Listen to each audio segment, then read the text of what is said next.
The UPMC sports medicine experts in Central PA are here to help keep you in the game and improve your quality of life, no matter your age or activity level.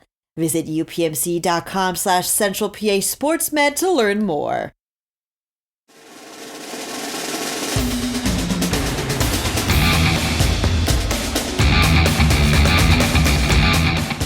Welcome everyone to another exciting, thrilling edition of the Pennsylvania High School Football Report. I am Brian Linder, here with Dan Sostek and special guest Tom De Martini. Tom's been on our staff, and you probably see him out at football games too. Dan, let him hear your voice. Howdy. Tom, let him hear your voice. Good afternoon, everyone. All right, so now when they speak, you'll know who they are, particularly Tom, because he hasn't been on here very often. He's been here a few times. If you're Carolyn Fortney and one of our regular listeners, you already know who Dan is. You know who I am. So we're back here.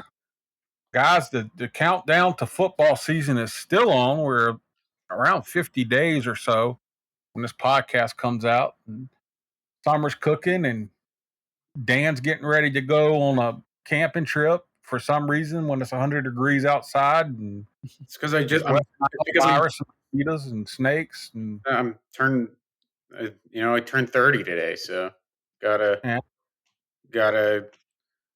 start doing manly stuff now. Now I'm 30, so it's all downhill from there, Dan. Yeah, that's what I hear. Although I've heard some people say 30s are better than your 20s, so just have to. Well, those people are liars. Yeah. They're in their 30s and trying to make up for lost time. Yeah. So, where are you going camping, Dan? I'm not telling people where I'm going camping. Well, you think we're trying to dox you? Do you think people are going to come like you wrote a bad softball article about their kid and like attack you at your campground? You know the parents in the Mid-Penn. You could always end up with one or two of those. But I'm going to the somewhere around the Altoona area. So Tom, I've been telling Dan about the Missing 401 series. You know, I grew up hunting and fishing and camping, and now you're terrified of it. I've had my fill of it. I mean, you know, I don't need to go out when it's 100 degrees, and like I said, the mosquitoes are everywhere and snakes and stuff like that. But the Missing 401 series, I've been telling Dan, you know, people they go to these campgrounds and just disappear, and nobody knows how or why it happened. Well, if I don't show up next week at 2 p.m. for the podcast, you know why. My brother-in-law once told me that my idea of roughing it was a motel without cable television. You know, like I said, I would go like fishing, camp out or something like that, but just camping out, have my fill of it. Just give me a nice hotel room if I got to go somewhere with some air, and like you said, preferably cable television. But you know, better than 1,000 mosquito bites and malaria or whatever Dan's going to have, whatever's going around. Can you get the bird flu from mosquitoes? Yeah, they do have wings, so you can probably get everything from mosquitoes. I'm not feeling hopeful about this trip for you, Dan. I'm gonna have a good time. I'm gonna have a real good time. Although it might rain. That's like the worst. That's what I'm worried about the most is the rain. I don't care about the bugs, or I don't really care about spiders. I don't like bees. Bees are the bugs that I don't like. So I'm much more terrified of a bee than a spider. Wait till you get like on a yellow jacket nest. If that happens, then it'll ruin my weekend. But I've done that. Yeah, I've done out in the woods hunting. So we should probably talk some football, though. You know. Yeah, I mean, it's like 50 days away now. You know what I've been watching before we kind of get into what we're going to kick around today, because Tom's done some good work, and we're going to kind of extrapolate what he did and talk about it some. But looking on social media, and our guy Lance Dean, the coach over at CD East, has been back working with Micah Parsons, posting some real workout videos there. And interestingly enough, Abdul Carter, who we knew, we did a story on Lance Dean working with him, Penn State linebacker who's transitioned to the defensive end and is, I think, a projected first-round pick, right, Dan? Yep. Yeah, right around there, like around 30, 40 or something. He's been working guys with Micah and Lance, too. And I also understand, I think that Eagles defensive end Bryce Huff has been working out with Lance Dean. You know, Lance is a young guy, but Lance has got some good stuff going on the side with these guys. And he, you know, he and Mike have been together for a long time. And obviously the results there have been amazing. But Lance was the first one to make me feel old before this 30th birthday because they're like he's even younger than I am, which he's one of the first coaches I've covered that's been younger than me. So yeah, obviously Central PA is pretty lucky to have a guy like him there with all those connections, and he obviously knows what he's doing. Mike is not just hanging around with him because he's his friend. He can hang out with him and not train if it was just his friend. He knows what he's doing.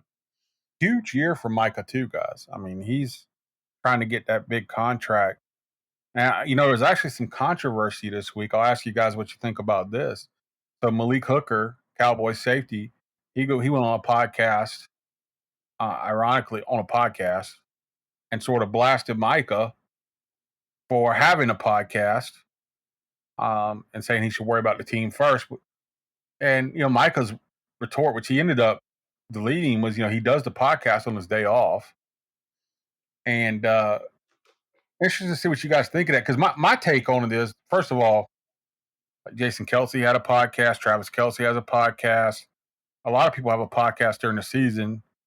And I feel like there's a lot of guys in the NFL that are probably doing things far more destructive than podcasts. They're probably doing, we know there are guys doing drinking, going out partying every night and stuff like that and still playing ball. To me, it seemed like sort of weird that Malik would call him out on that. But Here's my take is that I think like if the team has a problem with it, that's totally fine. Like I actually do completely get that Micah is a little more open, I think, than Jason Kelsey and a little more prone to saying stuff that will kind of garner not negative headlines, but headline.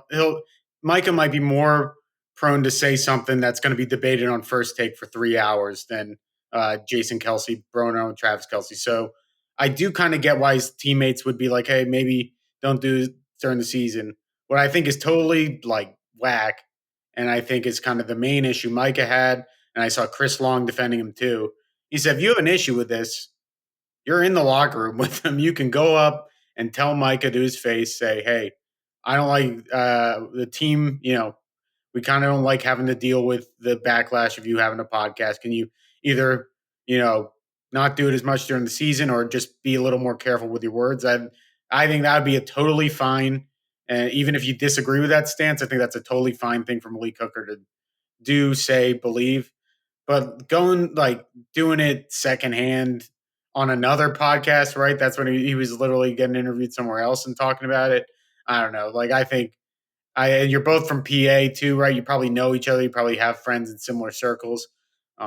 Just seems like a weird thing to do to air publicly. I also think that maybe Malik Hooker didn't really mean it quite and maybe that's why Micah deleted it, is maybe he was just kind of kidding around or kind of meant to phrase it a little differently where it didn't come out quite as negatively. But those are the things where if you're on a team that that is operating as a team should, that should be something you can air out man to man, not podcast clip on Twitter to Twitter reply. well, they were veterans, Tom. I mean, Malik's a veteran and their locker mates.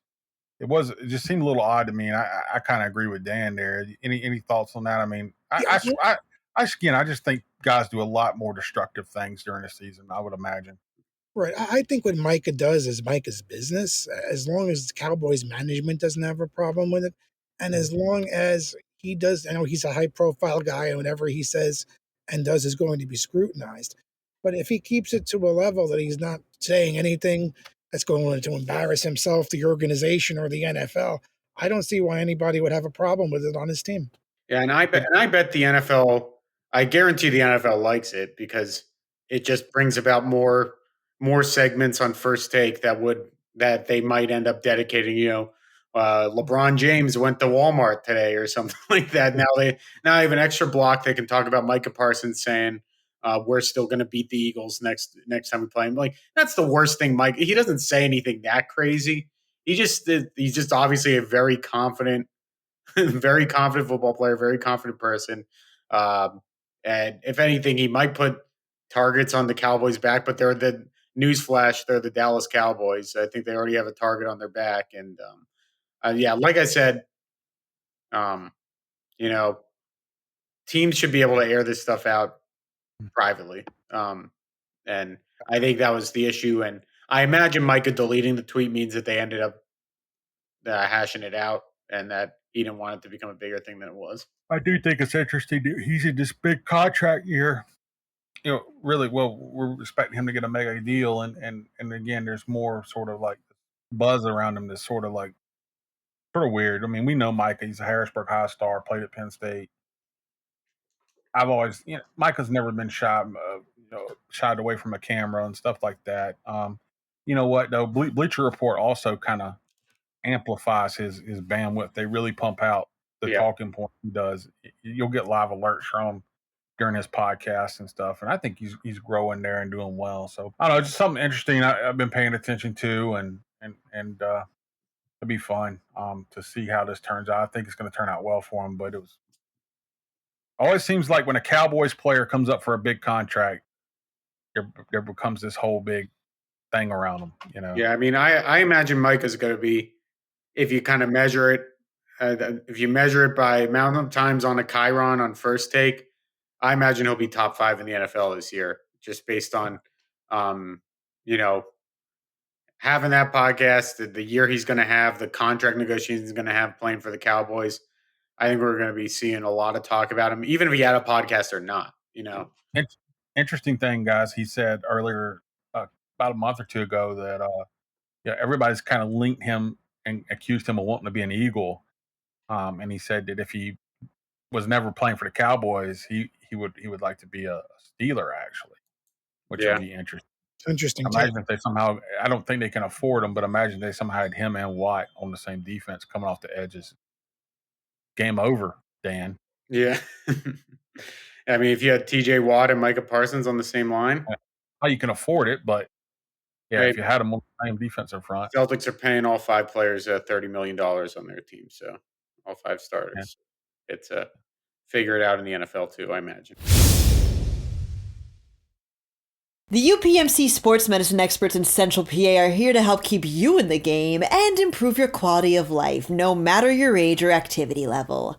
Visit upmc.com/Central PA SportsMed to learn more. Well, guys, let's hop in a little bit. Tom is on here today because he pulled all of our Mid-Penn schedules and been putting them together and stuff, and we were looking at some games, and there's some interesting stuff that stands out. And Tom, right off the rip, I know you've been talking a lot about week 1. So we changed. We've gone to we have these. There's no longer the Mid-Penn Liberty division, right? And so we've had some divisional shifts, and the schedules have sort of significantly changed with the division schedules. So it kind of only leaves like week 1 kind of open, right, Tom? In most cases, it leaves only week 1 open for non-conference play, non-divisional play. And as a result, you've got 2 off the bat. You've immediately got 2 rivalry games scheduled for opening week. And that's the first one's the Cocoa Bean Bowl, Hershey at Milton Hershey, which is usually sometime mid-season or early October.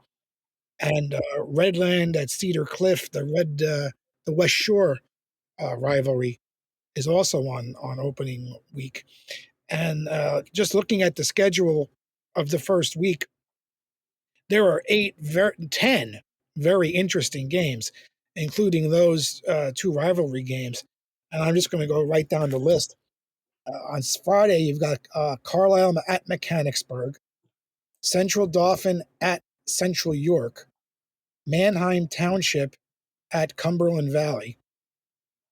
Then we have 2 teams playing District 11, 2 very good District 11 programs. Bethlehem Catholic is going to visit East Pennsboro, and Trinity is going out to Allentown to play Allentown Central Catholic, who's coached by a gentleman named Rob Molosky, who's had a lot of success with District 11 schools. Then you move to Saturday. The big one is LaSalle College High School from the Philadelphia area visiting Harrisburg. And then I believe these next 2 games are York Rose Bowl games, Susquehanna Township versus Penn Hills. And I'm not sure about this next one, Mount St. Joseph of Maryland at playing Bishop McDevitt. The schedule says at Bishop McDevitt, but the 4 o'clock time start makes me feel that that's a York Rose Bowl game. Well, You listed some. First off, a lot of those games are second home and home type games, right? You got the Central York Central Dauphin rematch last year. Jules Goff ran for 299 yards and 6 TDs on Central Dauphin in that opener, and it was a close game too. And then the Mount St. Joseph game's a rematch for McDevitt. This Manheim Township Cumberland Valley, I think, is another rematch. So you got some rematches there. I hadn't even put together that LaSalle versus Harrisburg is week one. That's going to be a really really good one. LaSalle just their quarterback Gavin Sidwar just committed to Rutgers. They've got the number 80 prospect in the class of 2026, Joey O'Brien. They've got some real good players. Last year, that was or I believe 2 years ago, McDevitt played them and beat them. Actually, I think they might have played each other 3 straight years, but McDevitt's handled them pretty well the last 3 years or the last 2 years before Abdul Carter went. So those are all real good games. You didn't even mention too that the another rivalry game that's moved to week one that I'm just noticing is a Little Brown Jug game between Shippensburg and Big Spring. That's correct. a big one. That'll be at Big Spring. So like you said, like I said, there's definitely some games that it's just they're finishing off these home and home type series, these unofficial home and home type series. But it's going to be weird having some of these other games. But that LaSalle game, I didn't even really put together until you mentioned it because I know it had kind of been up in the air who they were playing for a while. That's going to be exciting week one game between you're going to have basically in that game you'll have at least three of the top 250 prospects in the class of 2026. 26 playing in Kevin Brown, Messiah Mickens, and Joey O'Brien, and another one maybe an Elias Koch that you can make an argument for. So uh, that should be a good one as well. So you look at the Harrisburg schedule, guys, and we've talked about, obviously they had the transfers into Deontay Sheffy, who's a Syracuse commit, plays running back corner. We talked about Messiah Mickens, who transferred in as a Penn State commit at running back. Kevin Brown's all everything. If those transfers, we've talked about this because we asked Cal Everett when they came in if they have any eligibility issues, and I guess that's to be determined with their transfers if there's any kind of contesting that or whatever.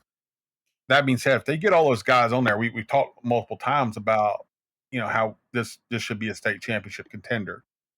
You look at the schedule, LaSalle College, like you said, coming in with a quarterback who's going to Rutgers, the Joey O'Brien kid, as well.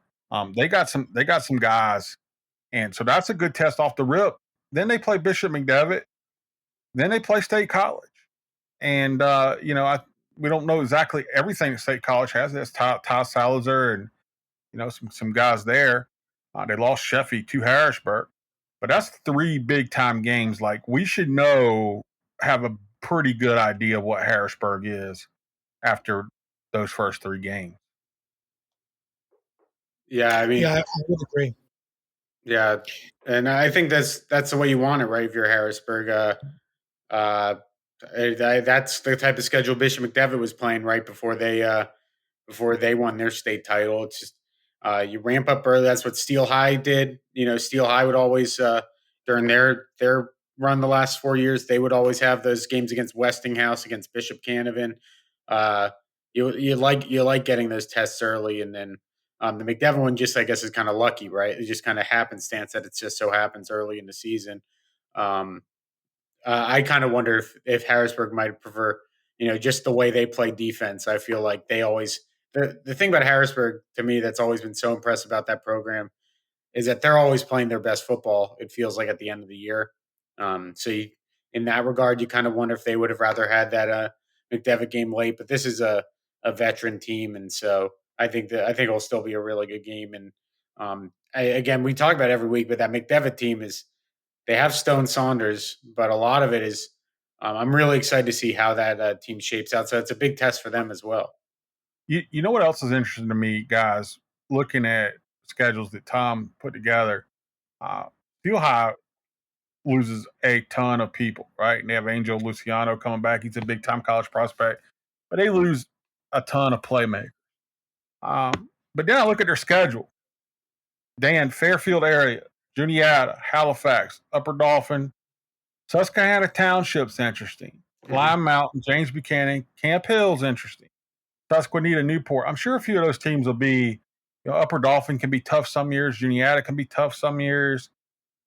But I wouldn't say that's the strongest schedule in the world. So if they're going to have, and I know they were worried about moving up to 2A, which they have, but the schedule gods might have been kind to Steel High this year.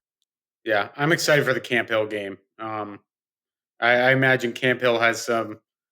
I don't know what Ep's going to line that game, but I imagine Camp Hill is going to be the favorite in that one. Which first time in a while you could probably probably justify something like that. Although Camp Hill's got some stuff. I don't think just based on how small their roster is, losing a guy like Kobe Moore is probably not as it's definitely an impactful loss, but they still bring Drew Brandster back, Noah Doy, a bunch of other guys. But yeah, besides that game, Steel High might be able to get right back in the playoffs, and I guess 2A you don't get the automatic berth to the championship game, right? If you're a top ranked team, you actually have to play through a little bit of a bracket, right? So that'll be a little different for them. But if they end up back in that smaller bracket, Andrew Irby is going to be right up there for Coach of the Year, Coach of the Year consideration for the amount of talent that they've lost. Yeah, but that's the exciting thing about these new these new divisions, right? Is it gives you a chance to kind of see all these different matchups that we haven't seen in a while. And also, I bet these former Liberty Division teams are licking their chops a little bit because you heard when we had Coach Irby on the podcast last week, he said there's no shortage of people trying to get to play them now that they've lost everybody and still have that name, but not necessarily the roster they had the last few years. There's another schedule here that Tom, you got that sticks out to me. Susquehanna Township. They're coming back with T.D. Evans, Torrin Evans, their quarterback, who's a promising young quarterback. Lex Cyrus out at wide receiver is one of the top Penn State targets. In his class as a wide receiver speedster. Jarrett Kearns got some D1 offers at wide receiver. I'm looking at their schedule. They open, like Tom said, against Penn Hills. Then at Greencastle, Boiling Springs, West Perry, which is they lost all these guys that have been carrying them to District 3 title appearances. Steel High, which has lost a ton of guys. Middletown, which has been down. East Pennsboro lost a ton of guys. Big Spring lost some guys. Trinity's lost a whole bunch of guys. And Milton Hershey. This has got to be the year for Susquehanna Township, right? I mean, this schedule should be one they should navigate with their guys. They should have a big year. Yeah, the schedule maker did them well this year, and they're again fortunate that they're meeting a lot of these teams that have graduated a lot of their stars. Yeah, and with the talent that they have, you would hope that they would get a little more consistent, and I can see them winning 7-8 games. Yeah, they've been up and down, but we know they have some talented guys, and I think this has got to be the year. And Dan, you talked about Camp Hill. Lancaster Catholic's been tough the last couple of years. Big Spring, I know lost some guys. Susquehanna, Newport, Juniata, Halifax, Upper Dauphin, Steel High, Lime Mountain, James Buchanan. Again, we know that it's not going to shock us that if an Upper Dauphin or a Juniata has a tough squad. Big Spring has been tough the last couple of years. I do think they lost a couple guys. Lancaster Catholic's been tough, but it could be a good year for Camp Hill too. You want to yeah, my Camp Hill take that. I'm going to go on I think he will be. I think Drew Brandstetter will be vying with Stone Saunders for our first team quarterback this year. I really think the numbers that he's going to put. Obviously Stone is going to be playing in a much tougher division, and so you have to. I think there's going to be some sort of math you have to kind of do there, right? Where if Stone throws 35 or 40 touchdown passes, that's probably the equivalent of Drew Brandstetter throwing 45 or 50, right? But I think Drew Brandstetter is going to have a really big senior year, especially because there's so much back in terms of he's got his top option, his top two receiving options back in Alex Long and Noah Doy. And he put up a really, really awesome statistical year last year, despite playing pretty banged up towards the end of the year. I'm really excited to see the season he has. Obviously, I think he's still got to go. You got to lean Stone for the favorite to be that first team all quarterback, that first team quarterback, just because he's done it every single year he's been at Bishop McDevitt. But there's a lot of the quarterback isn't just about how good you are, right? It's also about how good your weapons are and that chemistry. And I have no doubt McDevitt's going to find some weapons for him, but they haven't had that challenge yet of replenishing the toolbox while switching to a division where you're going against Cumberland Valley and State College and Harrisburg. Even games like, I know they've played Cedar Cliff before, but Cedar Cliff's going to be good again this year. There's a lot of it's going to be a different season for Stone, and I bet he's going to have a little bit of chip on his shoulder too, especially how that last season ended.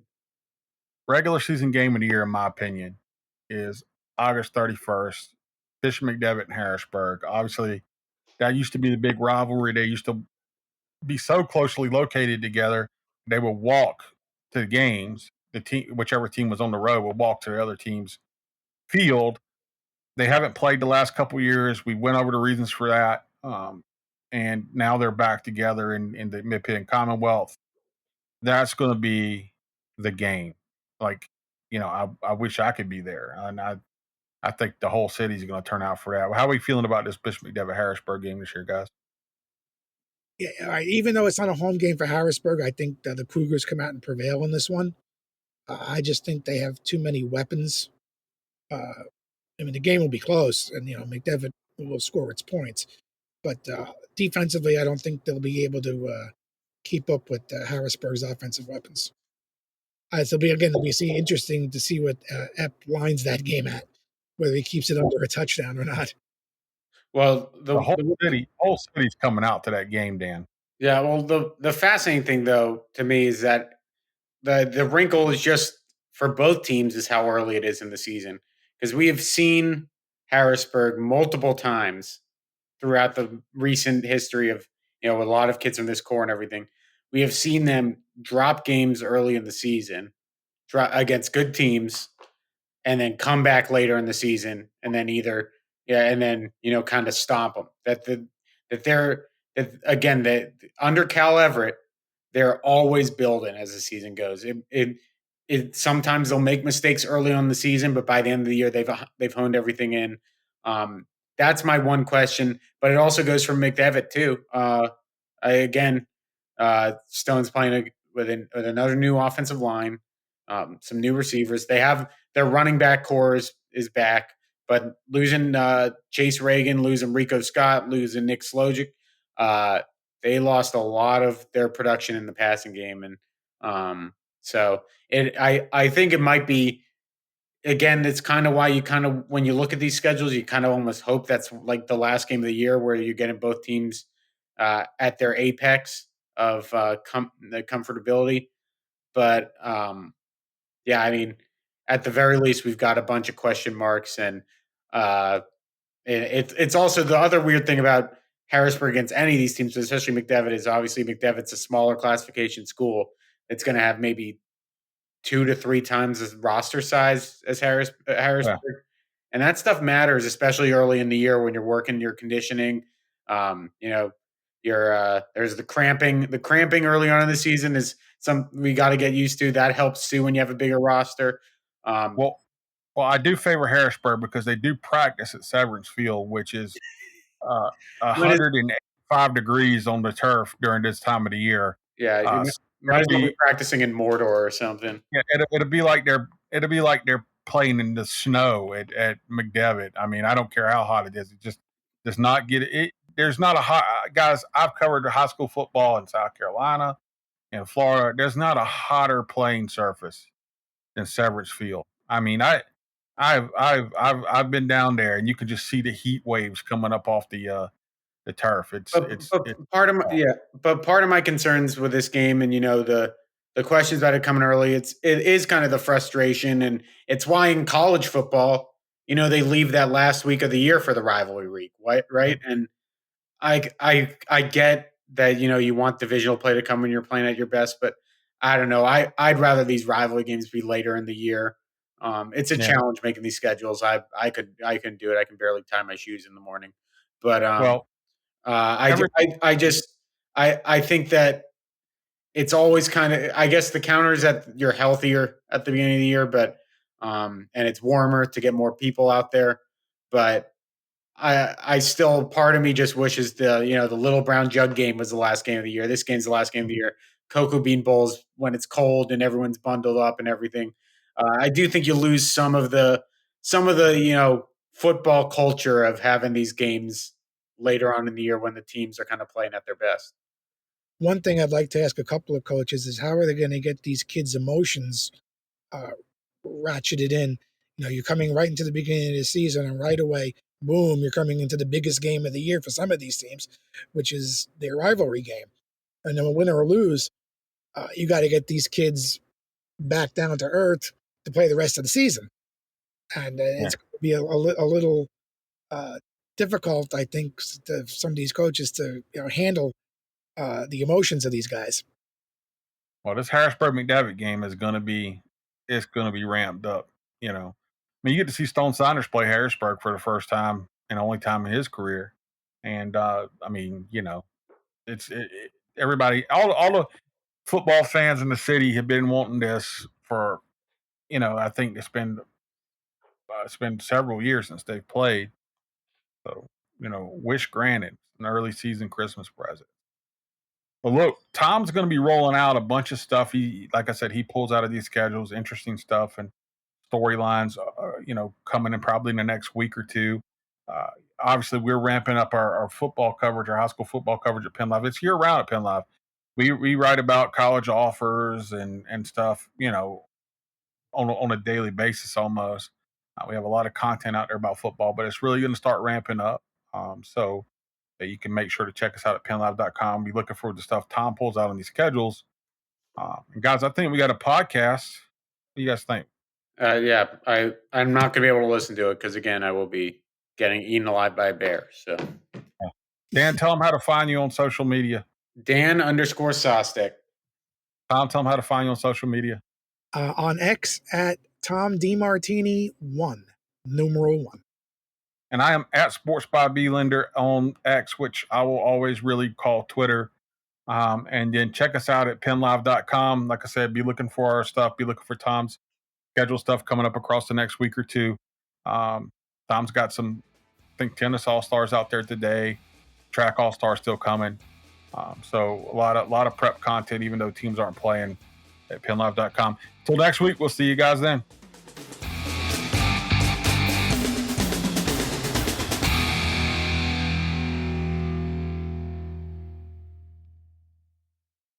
The UPMC sports medicine experts in Central PA are here to help keep you in the game and improve your quality of life, no matter your age or activity level. Visit upmc.com/Central PA SportsMed to learn more.